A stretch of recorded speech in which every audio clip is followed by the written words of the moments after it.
আসসালামু আলাইকুম, আমি মায়েশা। এই যে আরজি করের যে ঘটনাটা ঘটলো ডক্টর মৌমিতাকে নিয়ে, এই যে ঘটনাটা মানে প্রথমে 2-3 দিন আগে ঘটনাটা ঘটে গেছে, কিন্তু যখন আমি প্রথমে শুনেছিলাম আমার খুবই একটা খারাপ লেগেছিলো, ভিতরতে মানে যেন আত্মাটা নিজের কেঁপে গেছিলো যে একটা মানুষ এইভাবে কীভাবে মারতে পারে। একটা মানে এরা পশু, এটা না পশু, এরকম হয় না, এরা হচ্ছে রাক্ষস। মানে শুনেছি রাক্ষসরা এই ধরনের আচরণ করতে পারে, তো এদেরকে আমি রাক্ষসই বলবো।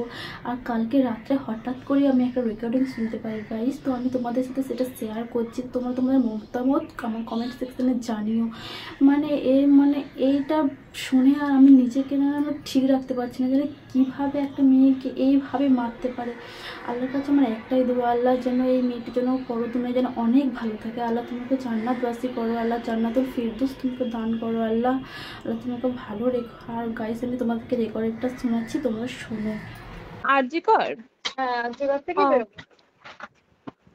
হ্যাঁ। তো আর বলো এবার। বলছি ওটা হয়েছে কি বলতো, ও 2টো অবধি পেশেন্ট দেখেছে, ঠিক আছে। রাত্রে পেশেন্ট দুটো। রাত্রি 2টো, ঠিক আছে। আচ্ছা। 2টো অবধি পেশেন্ট দেখেছে, দেখে রুমে এসে অনলাইনে অর্ডার করে 4জন বন্ধু মিলে খেয়েছে, ডিনার হুম করেছে। হুম করে ও খুব টায়ার্ড ছিল, যেহেতু 36 ঘন্টা ডিউটি ছিল, হুম টায়ার্ড ছিল। ও কি করেছে, ওই সেমিনার রুমে গিয়ে হুম শুয়ে পড়েছে একটা রেড কালারের ব্ল্যাঙ্কেট ঢাকা দিয়ে। হুম কিন্তু তারপরে মানে সেমিনার রুমে এমনি কি তোমাদের ওরকম সেমিনার রুমে তুমি ঘুমানো হয়? মানে আমি যদিও কোনো আইডিয়া নেই, ওই জন্য জিজ্ঞেস করছি। না, এবার একটা রেসিডেন্টাল ডক্টর রুমস থাকেই, আচ্ছা। বুঝতে পেরেছিস, তারপরেও সেমিনার থাকে।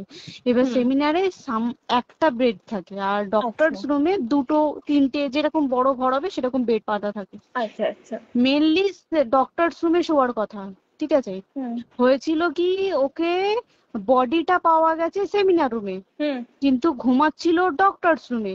যে হুম রুমটা তোর এখন ভাঙা হয়েছে, দেখেছিস রুমটা ভেঙেছে, একটা ভিডিও ঠিক দেখছিলাম। বাথরুমের পাশেই, হুম ঠিক আছে। মানে বাথরুমটাকে অজুহাত দিয়ে হুম ওই রুমের দেয়ালটা ভেঙে দিয়েছে। অ্যাকচুয়াল কাণ্ডটা ঘটেছে তোর ইয়েতে, ওই রুমটার ভেতরে, ডক্টর রুমে। ডক্টরস রুমে। ডক্টরস রুমেটা ঘটনাটা ঘটেছে, ওই বডিটাকে তো ডক্টর ধস্তাধস্তি। রুমে ওই দিন আর কেউ ছিল না, খালি মানে অনলি ওই দিদিটাই ঘুমাচ্ছিল? হ্যাঁ, এবার তোকে আমি বলি, অন কলে নিশ্চয়ই একজন থাকবে না, না। ওরা জুনিয়র সিনিয়র মিলে থাকে। এমনকি থার্ড ইয়ার একজন থাকবে, সেকেন্ড ইয়ার একজন থাকবে, হুম প্লাস ফার্স্ট ইয়ারের ইন্টার্নশিপরা যারা থাকে তারা ইন্টার্নরা থাকে। হুম আর চেস্ট এমন একটা ওয়ার্ড হচ্ছে, কোভিড এর পর থেকে প্রায় হামেশাই সবার শ্বাসকষ্ট হচ্ছে, মানে আসছে মানেই শ্বাসকষ্ট হচ্ছে। হুম আর চেস্ট ওয়ার্ড আর চেস্ট মেডিসিন দুটোই হুম পাশাপাশি ওয়ার্ড, হুম ঠিক আছে। হুম। তো কেউ কি শুনতে পায়নি? কেউ শুনতে পায়নি। হ্যাঁ, ওটাই তো আমি ওই দিনকে ওটাই ভাবছিলাম এবার যে। দেখ, ধস্তাধস্তি করাতে একটা নিশ্চয়ই চিৎকার হয়, একটা ভায়োলেন্ট হয়, হুম হুম বুঝতে পেরেছিস। হুম তারপরে আবার কি, যে 4জন ওর সাথে খেয়েছে তারা কোথায়, তারা কেন মিডিয়ার সামনে আসছে না? হুম। তাই ঠিকই তো, তো। তারা কেন আসছে না? তোমার ওই এক- দিন ডিউটি ছিল না রাতে? ওই দিনকে আমি নাইটে ডিউটি করছিলাম। আচ্ছা। আমি নাইটে ডিউটি করে এসেছি, আমার লাস্ট নাইট ছিল। তো আমার হুম তো 3 দিন নাইট থাকে, তিন হুম দিন নাইট থাকার পর লাস্ট নাইট ছিল, লাস্ট নাইটের পর বুধবার আমার লাস্ট নাইট, বুধবার রাতে ঘটনাটা ঘটেছে। হুম আমি বাড়িতে এসেছি, রীতিমতো বাড়িতে এসে শুয়ে পড়েছি। 3টের সময় আমার কাছে ফোন এসছে যে সবাইকে ডেকে পাঠিয়েছে, ইমিডিয়েট আয়। হুম। তখন গিয়ে দেখি আরজি করে এই অবস্থা, পুরো গোটা হাসপাতালকে ডেকে পাঠিয়েছিল। গিয়ে দেখি পুলিশ ছয়লা, মানে। আর ওকে যেভাবে, আমি তো বডিটা দেখেছি রে, মানে আমাদের এখনো পর্যন্ত চোখ থেকে নামছে না। রীতিমতো মনে হচ্ছে মেয়েটা যেন আমাদের পাশে পাশে ঘুরছে, হুম একদম হুম হুম এরকম, মানে মানে অদৃশ্যমান, মানে আমরা এরকম ভাবতে পারছি না যে এরকম ভূত হুম থাকে বা একটা স্পিরিট থাকে বা কিছু। এখন আমরা বুঝতে পারছি না, ওর আত্মাটা এখনো ঘুরছে আমাদের আশেপাশে। দেখ, ওর আমার তলাটায় না, কিন্তু ওর থেকে ও থাকে 4 তলায়, 4 তলায় ঘটনাটা ঘটেছে, ঠিক 2টো ফ্লোর নিচেই আমি থাকি, আমার আচ্ছা। রুমটা, ঠিক আছে। কিন্তু তাও আতঙ্কে আমরা মানে একদম স্তব্ধ হয়ে গেছে আর্জিগরটা। কিন্তু ব্যাপারটা হচ্ছে, তাহলে ডক্টর রুম থেকে ওকে সেমিনার রুমে নিয়ে যাওয়া হয়েছে? হ্যাঁ, অবশ্যই নিয়ে যাওয়া হয়েছে। এবার দেখ, নিয়ে যাওয়া হয়েছে, ওকে যেভাবে মারা হয়েছে, এটা একার পক্ষে সম্ভব অসম্ভব, না দিস একদম। Is a impossible. পুরোপুরি গ্যাং রেপ, গ্যাং রেপ ছাড়া কোনো কিছু নয়। আর শুধুমাত্র রেপ নয়, রেপ হলো, করলো, ছেড়ে দিল, ঠিক আছে, ওকে রীতিমতো মার্ডার করেছে। মানে বুঝ- মানে হিসেব মতো যা বুঝছি, মানে তোমার কথাতে, হ্যাঁ, ওটা হচ্ছে ওর ওই বন্ধু বান্ধব মেবি ইয়েস জড়িত। এক্স্যাক্টলি।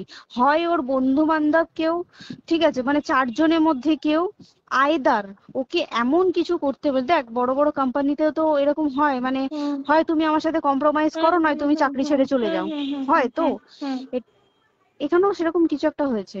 যাকে যে ক্রাইম করেছে সেও কিন্তু নর্মাল ডক্টর নয়, কিন্তু সেও একটা ভালো পোস্টে র্যাঙ্ক করছে, বুঝতে পেরেছিস? তবেই কিন্তু পুরো ব্যাপারটাকে হসপিটাল চেপে যেতে চাইছে, পুরো ব্যাপারটাকে। তাহলে এই সিভিক যে ও কোথা থেকে আসছে? এবার তোকে আমি বলি ওটা কোথা থেকে আসছে।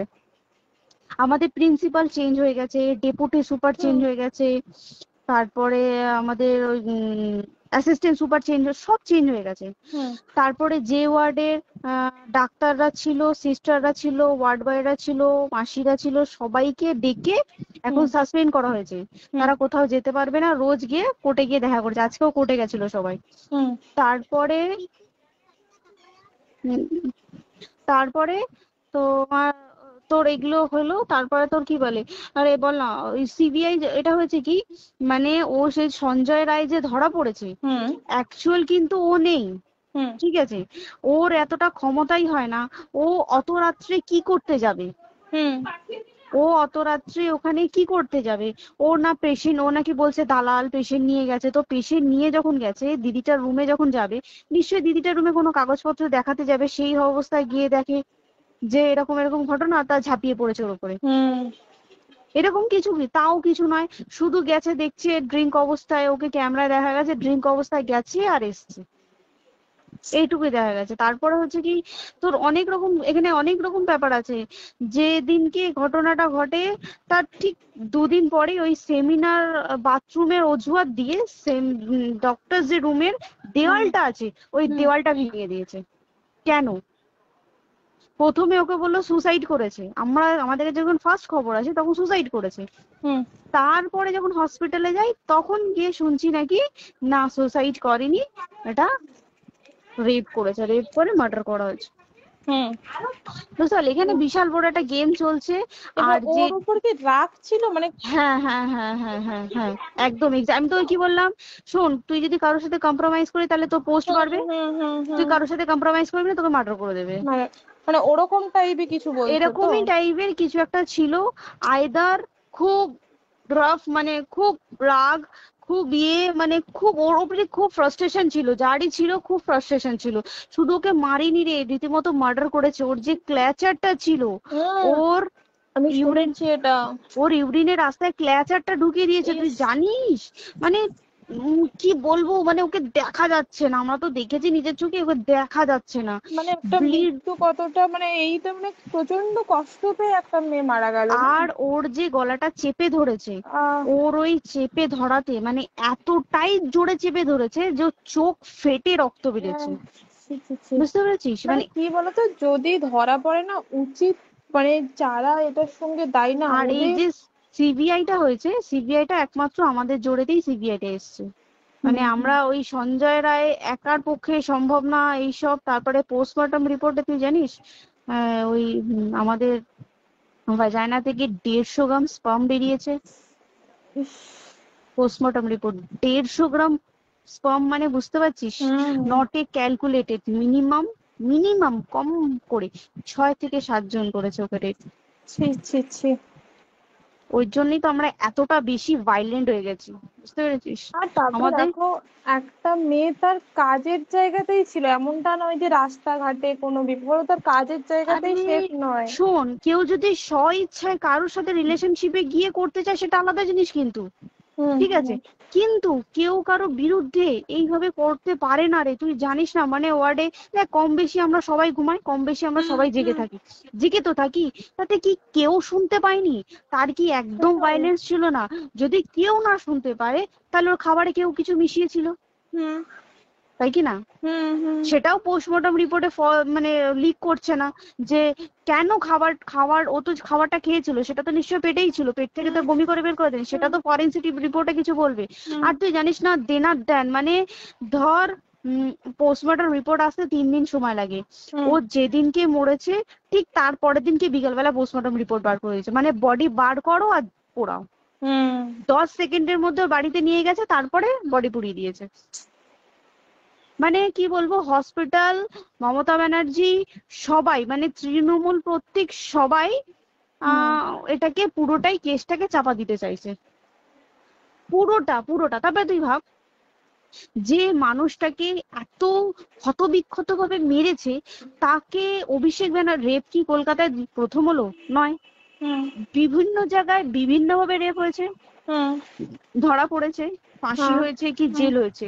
হুম অভিষেক বন্দ্যোপাধ্যায় কেন বললো জাস্ট ইট অ্যান তোর কি বলে এনকাউন্টার করতে?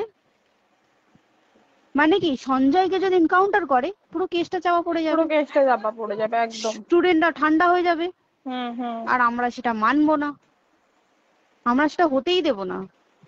তাতে যদি চাকরি মানে আরজিকরটাকে সিল করতে হয় তাতেও আমরা রাজি আছি, সিল করে দেওয়া হোক আরজিকর, সিল করে দেবে মনে হচ্ছে যদি ঠিকঠাক ভাবে। এবার ওই জন্য আমাদের দাবিতে সিবিআই এসছে। এবার তুই একটা কথা বল, যখন দেখতে পাচ্ছে মমতা ব্যানার্জি যে কলকাতা পুলিশ আমাদের জন্য কিছু করতে পারছে না, আমরা কিছু মানতে পারছি না, 7 দিন ধরে বার করতে পারছে না, হুম তাহলে সেটা 2-3 দিনের মধ্যে কেন হ্যান্ড ওভার করে দিল না?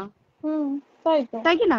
তারপরে দেখ পিডব্লিউডি, ওটা লো পোস্টের মানুষ, মানে যারা ভাঙচুর করে, মানে সিমেন্টের যারা কাজ করে তাদেরকে হুম পিডব্লিউডি বলে।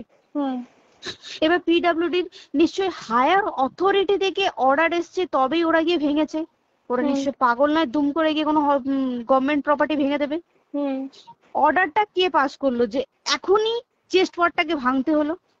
সিবিআই আসা পর্যন্ত অপেক্ষা করতে পারতো। কারণ আজকে অত বড় বিক্ষোভ হবার কারণ কি হচ্ছে? একটাই কারণ, যে মেয়েটি মারা গেছে ঠিক আছে, কিন্তু তাকে এত বেশি মলেস্ট করে, এত বেশি রেপ করে বা বেশি ওকে মেরেছে, তার কি কোনো প্রতিবাদ নেই? তুই কোথায় সেভ পাবি তুই আমাকে বল? তুই ধর চাকরি ছেড়ে, আজকের সরকারি চাকরি ছেড়ে তুই প্রাইভেটে যাই, প্রাইভেটেও তো তাই একই কোথাও না, অবস্থা, একদম একদম। প্রাইভেটেও একই অবস্থা। তুই কোনো চায়ের দোকান খুলে বসবি, অনার্সশিপে তুই বসলেও তাও এসে তো হাজার ছেলেরা থাকে, হুম হাজার ছেলেরা টিজ করে, তুই কোথায় কি করবি? তাহলে আমাদের সেফটি কোথায়? আমাদের মুখ্যমন্ত্রী মমতা ব্যানার্জি সে একটা লেডি হয়ে তাহলে আমাদের কি সেফটি দিয়েছে? আমাদের কি লক্ষ্মী ভান্ডার দিলে this is a problem solve? পুরো মাসের আমাদের কি সব খরচা চলে যায় লক্ষ্মী ভান্ডারে? জানি না, আই ডোন্ট নো। মানে আমরা প্রচুর ক্ষেপে আছি, প্রচুর। মানে এর বিচার না চাওয়া পর্যন্ত তা তুই ঠিকই তো। ভেবে চল কি এটা সলভ হবে না। আমরা মানে বিচার আমি নিয়ে আমি কথা বলবো। 2 দিন ধরেই ভাবছিলাম তোমাকে ফোন করবো, কিন্তু মানে এটা ওটাতে হয়ে উঠছে না। এবার একটা কথা তুই বল, চাকরিটা কোথায় গিয়ে করবো তুই একটা বল? কোন সেটাই। স্টেটে গিয়ে চাকরি করবো তুই আমাকে বল? ওই যেমন, মানে এটা হয়তো আমার মা যেমন বাড়িতে থেকে 7টার মধ্যে ঢুকে যাও, দিদিকে তো ধরো অনেক রাত অব্দি 9টা, 9:30 10টা অব্দি ল্যাবে থাকতেই হয় না। এবার তুই কি করবি কি বল, কি করবে করবি? বলো তো এখন? কিছু করার আছে? দেখ ল্যাবেও তো সব ছেলেরা আছে, ছেলে হ্যাঁ আছে মেয়ে আছে। তুই একদম। কাকে বারণ করবি, তুই কাকে বিশ্বাস করবি তুই বল? তুই ধর কলিগদের সাথে খেতে বসেছিস, ঠিক আছে, তোর টিফিনটা যদি কেউ চাইলো তুই তাকে না দিয়ে পারবি? না একদমই। আর কার মনে যে কি আছে সেটাই তো কি খুব বলবি সমস্যা। বল? এবার তুই বল খাবারটা যে খাবি, তোর টিফিন কেউ চাইলো বা তোকে যদি কেউ বললো কে একটু একটু খা, যেমন আমরা শেয়ারে হয় স্কুলে হ্যাঁ যেটা আমাদের শিখে আমাদেরও হয়, এসেছি, যেটা হ্যাঁ স্বাভাবিক, এটা সবারই এটা তো হয়। স্বাভাবিক। তুই বল তাতে যদি এরকম অবস্থা হয় তাহলে কি করবে মানুষ, কি আমাকে বল?